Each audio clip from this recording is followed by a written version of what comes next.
দর্শক আপনাদের সবাইকে স্বাগত জানাই আলোকিত নারীর জীবন কর্ম নিয়ে বাংলাদেশ টেলিভিশনের নিয়মিত আয়োজন আপনালয়তে। সঙ্গে আছি আমি নুসরাত জাহান।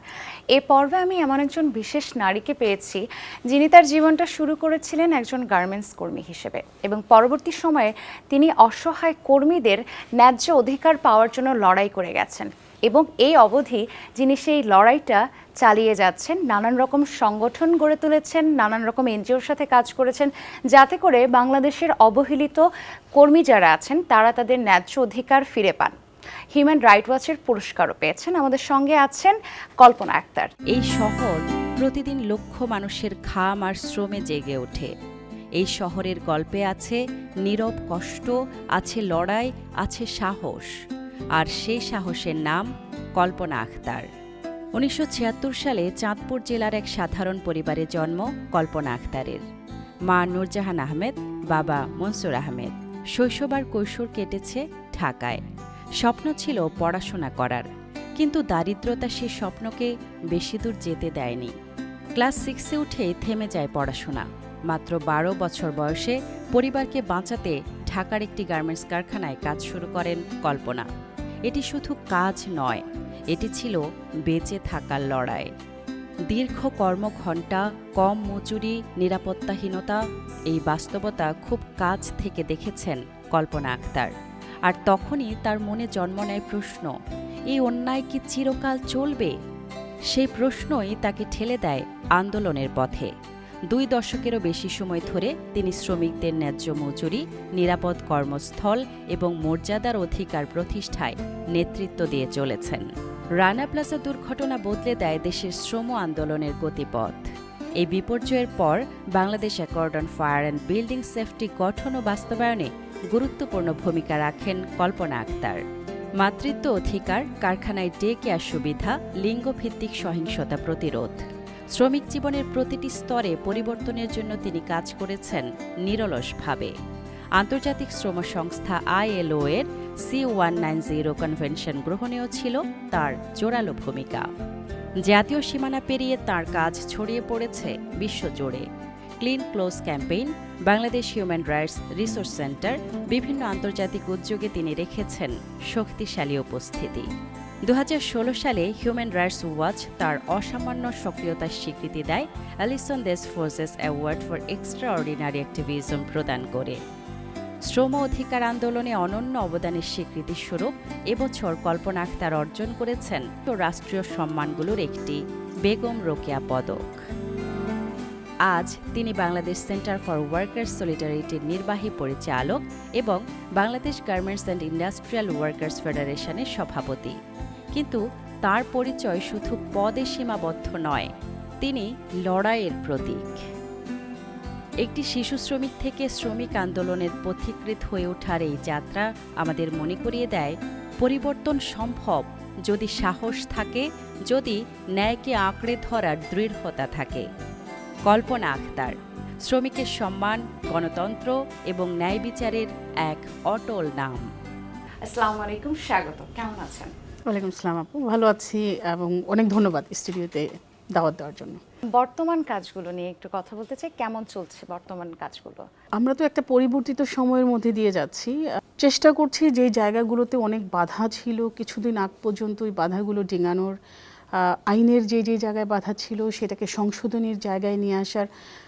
আমি বলবো যে আগেরকার সময়ের সঙ্গে যদি একটু তুলনা করি তাহলে শ্রমিকদের জীবনের মান আর একটু উন্নয়ন করতে এবং কোথাও কোথাও 1 বা 2 ধাপ সামনে যেতে পারছি। মানে পিছিয়ে পড়া একটা বড় অংশ কিন্তু আমাদের শ্রমিক ভাই বোনরা, এবং সেখানে বড় একটি অংশ নারী রয়েছে যারা গার্মেন্টস ওয়ার্কার এবং নানান রকম লেবার ওয়ার্কার হিসেবে কাজ করছেন, কিন্তু তারা তাদের ঠিকভাবে আসলে ওয়েজেসটাই পায় না। আপনি একটু আপনার শৈশবে ফিরে যেতে চাই। একদম 12 বছর বয়সে কাজে ঢুকতে হলো এবং বাবা হঠাৎ করে অসুস্থ হয়ে পড়লেন, সেই অভিজ্ঞতাগুলো কেমন ছিল?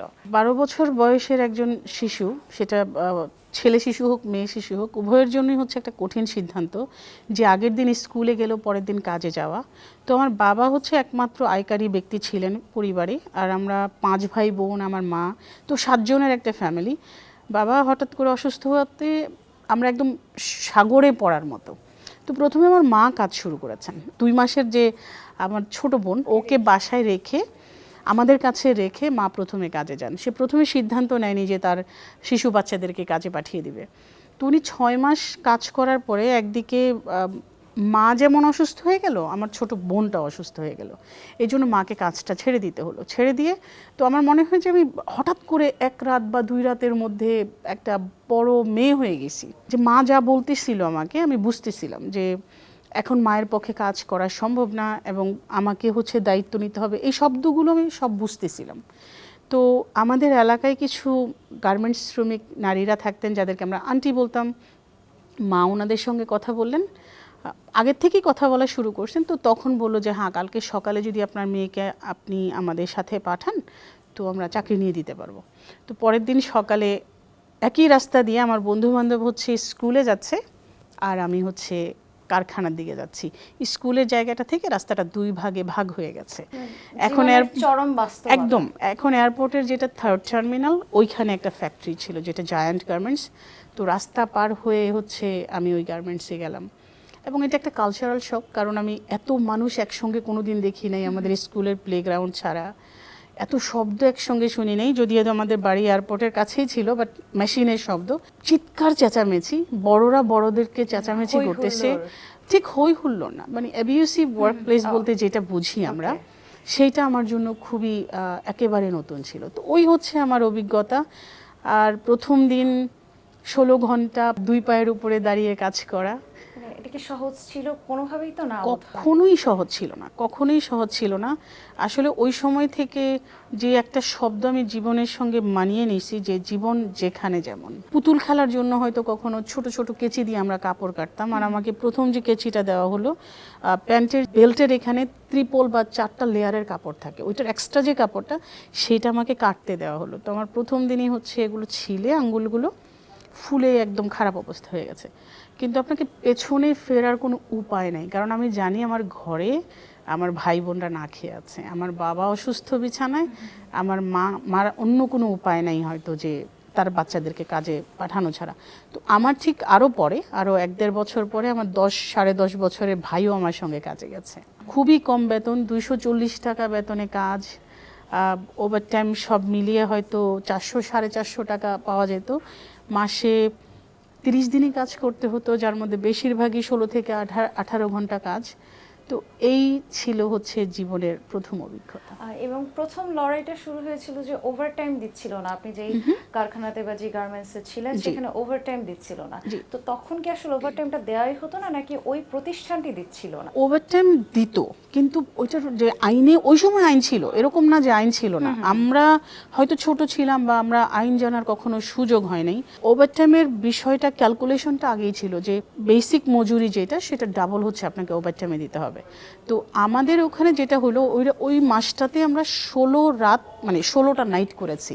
তার মানে আপনি 30 দিনই কাজ করেছেন আর 16 দিন আপনি ফ্যাক্টরির মধ্যেই ছিলেন। তো ওই 16টা নাইট করায় আপনি অনেকগুলো ওভারটাইম করেন, প্রতিদিন প্রায় 5-6 বা 7-8 ঘন্টা ওভারটাইম হয়। তো তখন আমাদেরকে ঘন্টা দিত সম্ভবত 1.5 টাকা, if I am not wrong. 1.5 টাকা বা 1 টাকা 50, খুবই সামান্য, যেটা আইনের থেকে অবশ্যই ঠকানো ছিল। আইনে যা ছিল সেটা দিত না। আপনারা জানতেন না? ওইটাই আমি বলছিলাম যে আমি জানতামই না। তো ওই মাসে হচ্ছে ম্যানেজমেন্ট নতুন করে হচ্ছে কন্ডিশন নিয়ে আসলো যে আমরা যে 1.5 টাকা দিতাম সেটা 1.5 টাকা দেওয়া হবে না, সেটা 1 টাকা দেওয়া হবে। আচ্ছা, কেন? কারণ কোম্পানি হচ্ছে লস করতেছে। এখন লস লাভের হিসাব তো ওই বয়সে আমার জানারও কথা না। আমরা বলছি যে না, আপনারা কাটতে পারবেন না। এই জন্য না বলি নাই যে আমি জানতাম আমার কত পাওয়া উচিত, বা আমি জানতাম যে আইনে অত টাকা আছে আমাকে দিবে না কেন। আমি এই জন্য না বলেছি কারণ ওইটা ঈদের মাস ছিল। তো ওভারটাইমের একটা যে টাকাটাই পেতাম, আমার প্ল্যান ছিল ওই টাকা দিয়ে যে আমার ভাই বোনের জন্য আমি একটা নতুন কাপড় কিনবো, আর অন্তত ঈদের দিনের জন্য একটা ভালো খাবার। আর ওই জায়গাটা আমি ছাড় দিতে চাচ্ছিলাম না। তো আমরা প্রায় 2টা বিল্ডিংয়ে 1800 শ্রমিক ছিলাম। এই ফ্যাক্টরিটা তখন আমি উত্তরাতে মানে ফ্যাক্টরি শিফট করার পরে, তো 1800 শ্রমিকের মধ্যে 92 জন ছেলে শ্রমিক, যাদের বয়স লাইক 18-20, ওরা হচ্ছে স্ট্রাইক কল করছে জেনারেল আওয়ারের পরে। আমি একমাত্র ইয়াং ফিমেল ওয়ার্কার যাদের সঙ্গে হচ্ছে যোগ দিছি। তার মানে আমরা 93 জন টোটাল। এই 93 জন মানুষ হচ্ছে স্ট্রাইক ডাকছি। আমার কোনো ধারণা নাই আইনে কি আছে, আমার ধারণা নাই যে আমি স্ট্রাইকে জিতবো কিনা, আমার ধারণা নাই কালকে আমার চাকরি যাবে কিনা, কিন্তু আমি ওই টাকা হারাতে চাই নাই। তো 2 দিন এরকম স্ট্রাইক চলার পর আমরা স্ট্রাইক জিতে গেলাম। কন্ডিশন দিল ম্যানেজমেন্ট যে সামনের মাস থেকে হচ্ছে কম টাকা দিবে, ওই 1 টাকা করে ঘন্টা দিবে। আমি ঠিক ছিলাম ওই মানে কন্ডিশনের সঙ্গে, কারণ আমি তো জানতামই না আমার কত পাওয়া উচিত। হ্যাঁ, আমার কাছে যেটা ধারণা ছিল মালিকরা অনেক ধনী, তারা হচ্ছে কাইন্ড এনাফ আমাদেরকে হচ্ছে চাকরি দিয়েছে, কিন্তু আমার যে অধিকার আছে ওটা তো আমি জানিই না। টাকা পাওয়ার পরেই ঈদের ছুটিতে গেলাম, 3 দিন পরে যখন ফিরে আসলাম অ্যান্ড আমরা হচ্ছে মালিকের বা ম্যানেজমেন্টের হচ্ছে আসল চেহারা দেখতে শুরু করলাম, কারণ তারা শ্রমিকদেরকে বের করা শুরু করলো। মানে চাকরি নাই হয়ে গেল। প্রথমে 23 বা 26 জনকে বের করলো, আমি ওই ব্যাচে ছিলাম না, বাট আমি টার্গেটেড ছিলাম ডেফিনেটলি।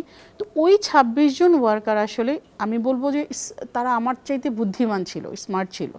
তারা আমাদেরকে যেটা বললো যে আমরা থেমে থাকবো না, আমরা শহরে যাচ্ছি, যেহেতু আমাদের ফ্যাক্টরি উত্তরাতে, সেই 95-6 ওই সময়টায়, তার মানে ওটা শহরতলি, ওটা গ্রামের মতো জায়গা।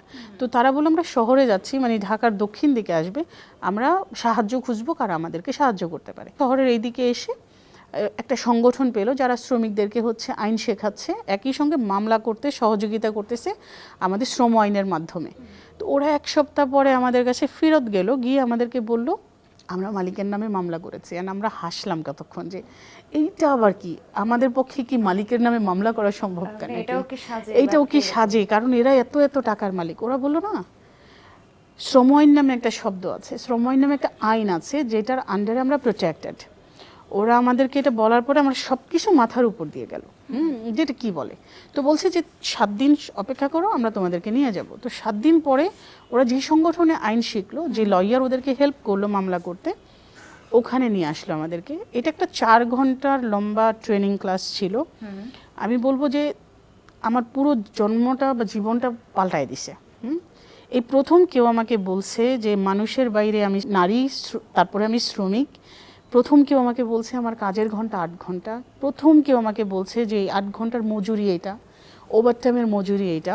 অনেক কিছু জানলাম, অনেক প্রোটেকশন আছে শ্রম আইনে, এবং সবচেয়ে সুন্দর যে জিনিসটা জানলাম সেটা হচ্ছে আমার ইউনিয়ন করার অধিকার আছে, আমার সংগঠিত হওয়ার অধিকার আছে, এবং আমার মালিকের সঙ্গে যৌথ দর কষাকষি করার অধিকার আছে। এবং আমার কাছে হচ্ছে পুরো আমার মানে it's just blow my mind, নিজেকে একদম নতুন করে জানা। তো আমি জেনে টেনে পরের দিন যখন সকালে ফ্যাক্টরিতে গেলাম, আমার পেটের মধ্যে হচ্ছে প্রজাপতি দৌড়াইতেছে, আমার সহকর্মীদেরকে বলতে হবে। তো আমি ওদের সঙ্গে ফিসফাস করা শুরু করছি যে এটা জানো, এটা এটা এরকম, আমাদের অধিকার আছে। তো ওরা বললো লাঞ্চ আওয়ার পর্যন্ত অপেক্ষা করো, আমরা শুনি। লাঞ্চ আওয়ারে 20-40 জন শ্রমিক ভাই বোনরা আমরা কথা বললাম। বেশ অনেকজন ছিল আমার চেয়ে বয়সে বড়। তখন আমি লিটারেলি লাইক টিনেজ, 14-14.5 বছর বয়স। বড়রাও বলল যে ওকে, যদি আমাদের অধিকারে এটার মধ্যে থাকে, চলো আমরা সংগঠিত হই। তো আমি বলবো যে আমার অ্যাক্টিভিজম, যে অধিকারের যে যুদ্ধ আমি শুরু করছি, প্রথম এটা খুব ব্যক্তিগত ছিল, কারণ আমার ওভারটাইমের পেমেন্ট ওইটা আমাকে পেতে হবে। দ্বিতীয়ত আমার সহকর্মীদের জন্য। এরপরে এটা ছড়ালো হচ্ছে যেখানে শ্রমিকের অধিকার নিয়ে লড়া যায়, আমি সব জায়গায় লড়ি, আমার জন্য আসলে কোনো বর্ডার নেই।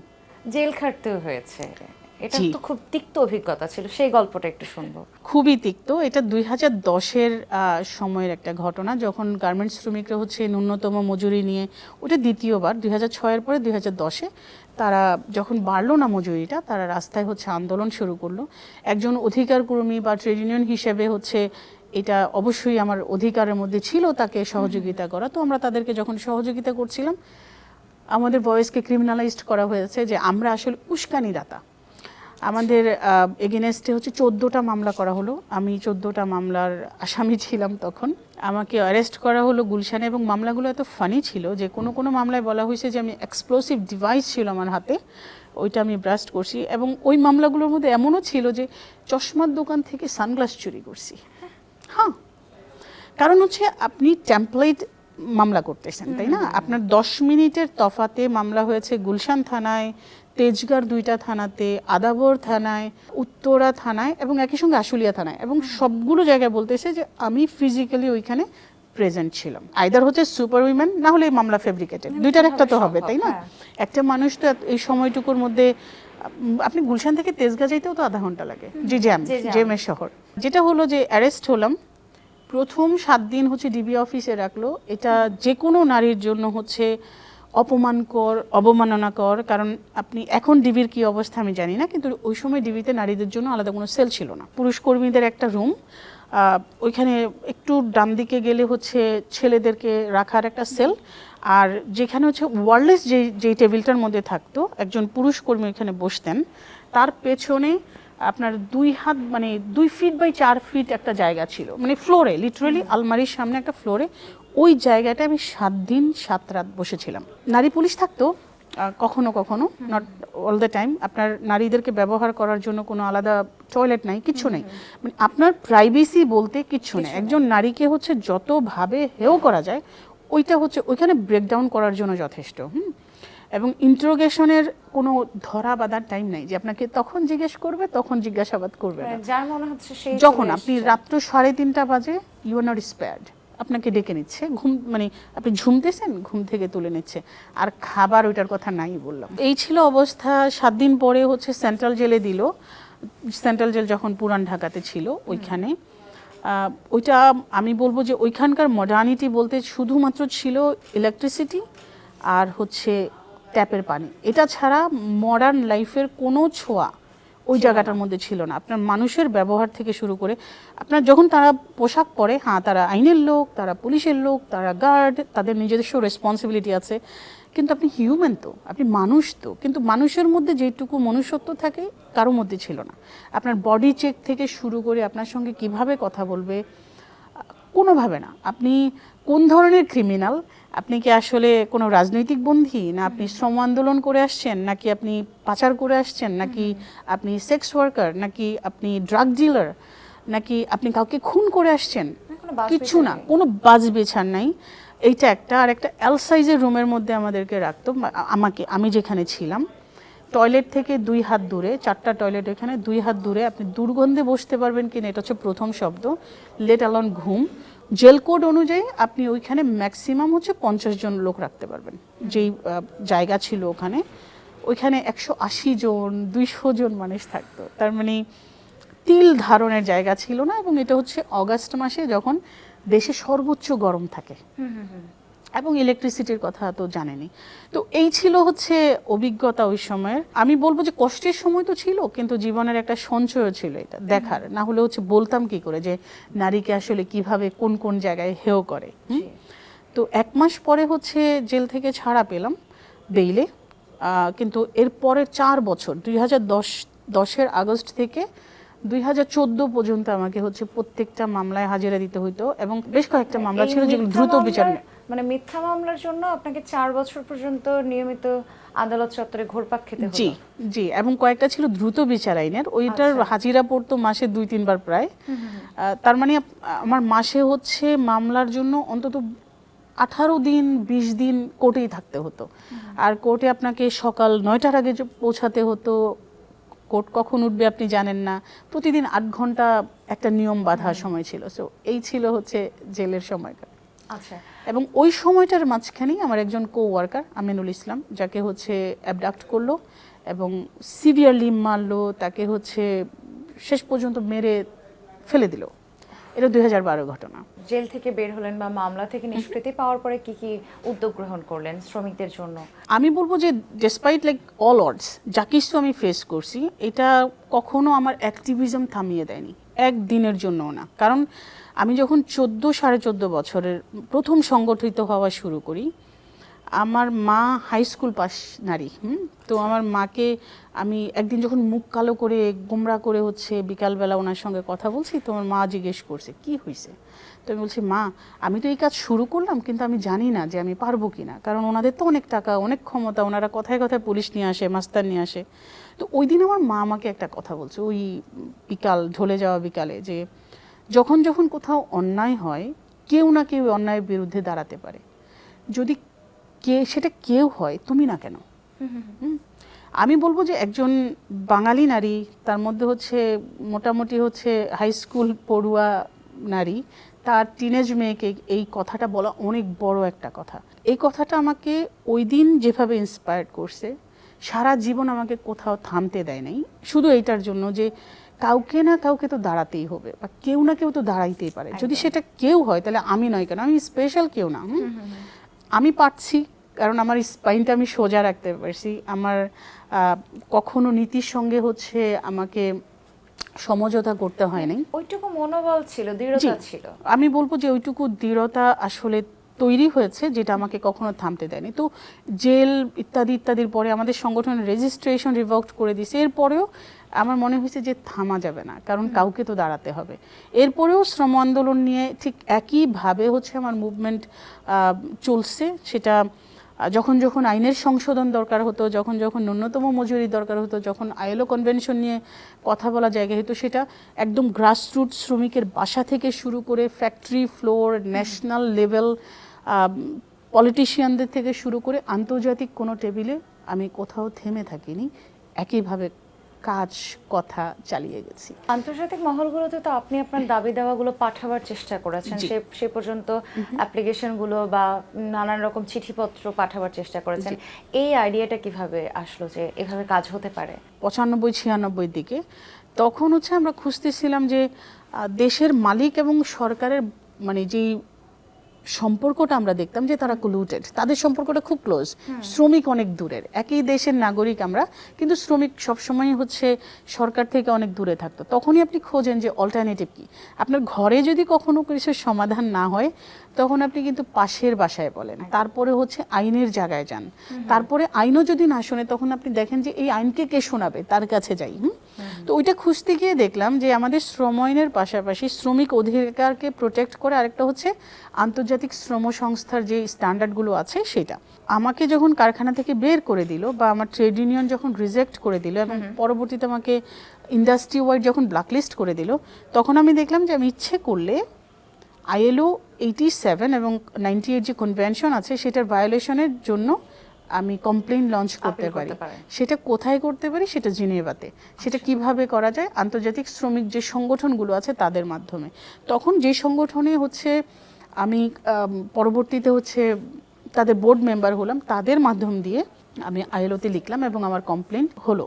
তো ওইটা ছিল আমার প্রথম। এরপর শুধুমাত্র শ্রমিক অধিকার নিয়ে কথা বলার জন্য বিভিন্ন ফোরামে আন্তর্জাতিকভাবে আমাকে অনেকবার যেতে হচ্ছে, সেটা ইউরোপ, আমেরিকা বা এশিয়ার বিভিন্ন দেশে। তো আমি অনেক শ্রম সংগঠনের এক্সিকিউটিভ বোর্ডগুলোতে আছি, সেটাও একটা সুযোগ হয়েছে। তো শ্রমিকের আওয়াজকে হচ্ছে গ্রাসরুট থেকে ন্যাশনাল থেকে ইন্টারন্যাশনাল প্ল্যাটফর্মে নিয়ে যাওয়ার জন্য প্রত্যেকটা রাস্তা আসলে অন্যান্য শ্রমিক সংগঠনের সঙ্গে দেশীয় বা আন্তর্জাতিক মিলে আমি তৈরি করতে পেরেছি। নানান রকম পুরস্কারে ভূষিত হয়েছেন, হিউম্যান রাইট ওয়াচের পুরস্কার পেয়েছেন, রোকেয়া পদক পেয়েছেন। এই প্রাপ্তিগুলো কেমন ছিল? যে কোনো প্রাপ্তি তো হচ্ছে বলবো যে অনেক উৎসাহের, আপনাকে আরও কাজ করতে উৎসাহ করে। তো প্রথমত আমি বরাবর হচ্ছে একটু শেকি থাকি, আমি কি যথেষ্ট কাজ করেছি এই পদকগুলো বা যেভাবে আমাকে ভূষিত করলো। মানে হিউম্যান রাইটস ওয়াচ হচ্ছে তাদের সবচেয়ে সম্মানিত যেটা অ্যালিসন ডি ফর্জাস যে পুরস্কার সেটা দিল এক্সট্রাঅর্ডিনারি অ্যাক্টিভিজমের জন্য। আর আমাদের রোকেয়া পদক, এটার কথা তো মানে এটা নারীদের জন্য আমি বলবো যে সর্বোচ্চ সম্মানের বাংলাদেশে, তাই না? প্রথম প্রশ্ন হচ্ছে আমি কি যথেষ্ট কাজ করেছি কিনা এটা। দ্বিতীয় হচ্ছে অবশ্যই উৎসাহব্যঞ্জক এবং নিজেকে সম্মানী মনে হয় যে কেউ না কেউ দেখেছে। আর থার্ড যেটা মনে হয়, এটা আমার একার না, ওই প্রত্যেকটা মানুষের যাদের সঙ্গে আমি 1 মিনিটের জন্য হচ্ছে কথা বলেছি আমার শ্রম আন্দোলনের মধ্যে দিয়ে, ওই সহযাত্রী সহকর্মী, ঠিক ওই শিশু শ্রমিকটার সঙ্গে যে 7 বছর বয়স ছিল আমার, যখন 12 বছর বয়স ছিল ওই কারখানায়, এটা আমার ভাইয়ের জন্য, আমার ফ্যামিলির জন্য, আমার যে ভাই এখনও ট্রেড ইউনিয়নিস্ট আমার সঙ্গে কাজ করে, আমার প্রত্যেকটা সহকর্মী যারা Bangladesh centre for worker solidarity, Bangladesh garment and industrial workers ফেডারেশনে আছে, আমি বলবো এভরি সিঙ্গেল ওয়ান। যে সাংবাদিকরা কোনো একদিন আমার সঙ্গে হচ্ছে হয়তো 2টা ইন্টারভিউ নিয়েছে, তাদের মানে প্রত্যেকের এখানে হচ্ছে ইনক্লুশন আছে, এটা আমার একার না। ভবিষ্যৎ পরিকল্পনা কি রয়েছে? আরো কি কি করতে চাই বা করতে পারিনি মনে হয়?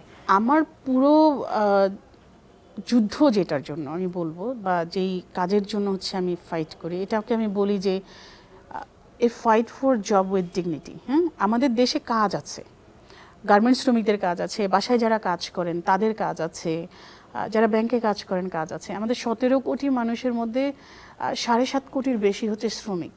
কেউ হোয়াইট কলার এমপ্লয়ি বলে, কেউ ব্লু কলার বলে, কেউ অরেঞ্জ কলার বলে, কিন্তু আমরা বেশিরভাগ মানে সবাই হচ্ছে আমরা শ্রমিক। কিন্তু আমাদের কাজ কি সম্মানের সঙ্গে আমরা পাই? 8 ঘন্টা কাজের জন্য আমাদের লিভিং বয়ে যাচ্ছে। আমাদের ওভারটাইমকে আমরা নিজেরা চুজ করতে পারি। আমরা ট্রেড ইউনিয়নে যখন যোগ দিই সেটা কি আমি সহজভাবে করতে পারি নাকি আমাকে বাধার সম্মুখীন হতে হয়? আমার সোশ্যাল প্রোটেকশন আছে। আমি যখন কাজে আসবো সেটা যে কোনো ধরনের কাজ হোক, আমি যে এখানে মরে যাব না তার নিশ্চয়তাটা কি? আমি তো পুড়ে মরতে আসিনি, আমি বিল্ডিংয়ের নিচে চাপা পড়তে আসিনি, তাই না? বা রাস্তা দিয়ে অ্যাক্সিডেন্ট করে মরে যাব এজন্য আসিনি।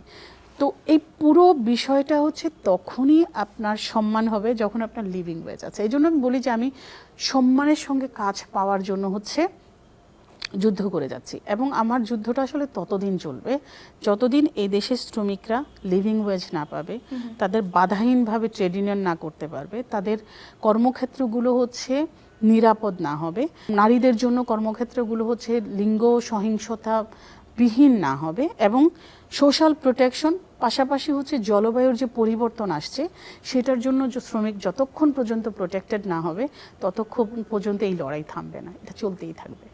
আপনার জন্য অনেক অনেক শুভকামনা এবং অসংখ্য ধন্যবাদ জানাই বাংলাদেশ টেলিভিশনকে সময় দেওয়ার জন্য। ভালো থাকবেন। অনেক ধন্যবাদ আমাকে ইনভাইট করার জন্য। প্রিয় দর্শক, এমন অনেক ব্যক্তি আছেন আমাদের সমাজে, নারী আছেন যারা নিজের উদ্যোগে জাতীয় অধিকার আদায়ের জন্য লড়াই করে যান, এবং তাদের লড়াইটা যখন থেকে শুরু হয় ঠিক একেবারেই বলা যেতে পারে জীবনের শেষ প্রান্ত অবধি তারা লড়াই করে যান। কি পাবেন কি পাবেন না সে কথাটি একবারের জন্য ভাবেন না। আমরা আজকে এ পর্বে এমন একজন নারীর কথাগুলোই শুনলাম যিনি আমাদেরকে নিঃসন্দেহে অনুপ্রাণিত করেন। বিশেষ কিছু গুণাবলী সম্পন্ন মানুষকে আমরা এই পৃথিবীতে পাই বলেই হয়তো এই ধরনই এত সুন্দর। সকলে ভালো থাকুন। আজকের মতো আমি নুসরাত জাহান বিদায় নিচ্ছি আপনালয় থেকে। আল্লাহ হাফেজ।